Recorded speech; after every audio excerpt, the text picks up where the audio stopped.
Up next, we have Joaquin Castro. He's the representative from Texas's 20th district. He's a Democrat. He is half, it seems, of San Antonio. And his net worth, it's a little difficult to find his net worth. Every account that I find, it's negative, which means he might be in debt. I'm not sure, but he doesn't act like he is someone who is out for himself. He's out for extra money. He's out for a way to get paid. A lot of the things that he is championing are firearm reform. If I go to his, that's the wrong one. If I go to his sponsored legislation, transparency in former federal employees, advising foreign governments act, strengthening science through diplomacy act, Department of State Reporting Requirements Cost Transparency Act. He's just all for transparency within the federal government. Also, to prohibit the importation, sale, and manufacture, transfer, or possession of 50 caliber rifles and other purposes. There's a lots of things that he is trying to be the champion of: enhancing Development Finance Corporation Oversight Act, and then Open Translation Center Act. So he's very much trying to get a lot of stuff done as far as making transparency between the federal government and the people much more accessible. Because as it stands right now, folks, I agree with his sentiment and the sentiment of a lot of people that the government is intentionally making things difficult for regular people to understand, so that way they can't understand it. The more we know, the harder it is for them to control us. And individuals like this are trying to make it easier for us. We need more transparency, more transparency, more transparency. And I don't think that's a bad thing. When it comes to his major scandals, he was caught up in one where he ended up tweeting on his campaign account for X all the names of the donors who donated to Donald Trump in his bid to retain presidency against Biden.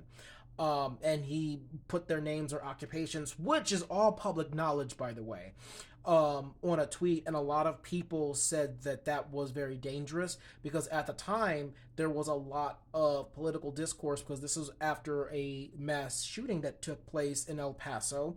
And a lot of people from both political parties came after him, saying that it was not very fashionable, and it was sort of irresponsible for him to do such a thing, even though the information was already public. Um, if that's the biggest scandal he's been caught up in, um, I'm not going to say that I'm okay with it, but at the same time, I am kind of indifferent towards it, because him coming out after saying that, he's like, well, why is everyone so upset? Because this information is public knowledge. I just looked it up and I was able to find these people. Apparently, again, it comes down to a lot of politicians knowing these things, but not wanting us as individuals to know these things. So you can go and look up who's, as individuals, not by corporations, but who as individuals have donated to other people's campaigns, their political campaigns, how much they've donated as well. And they have to put down their occupation. Um, I don't understand why that's such a big deal, why that needs to be kept a secret when it's not. It's like an open secret. I don't know. I don't think it is that big of a deal. I'm indifferent towards it. If that's the biggest scandal he's been caught up in, that's fine. It doesn't change how I see him at all. I will say that I am mildly concerned that his family is seeking to become a political dynasty, because he's got a twin brother who's also running. His twin brother's name is Julian. Let me see, because I just looked him up. He's a lawyer and a former United States Secretary of Housing and Urban Development.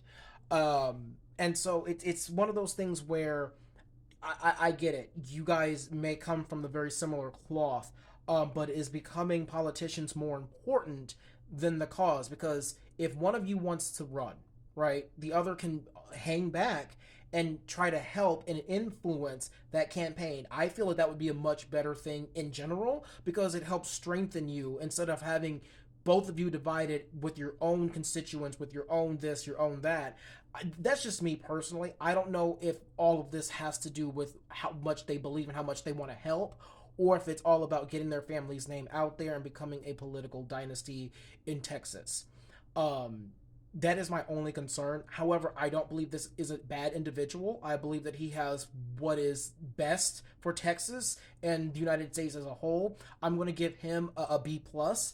And I hope that he gets elected again. He's been there since 2013. I'm hoping that he ends up getting reelected again come 2026. Good job, Mr. Castro.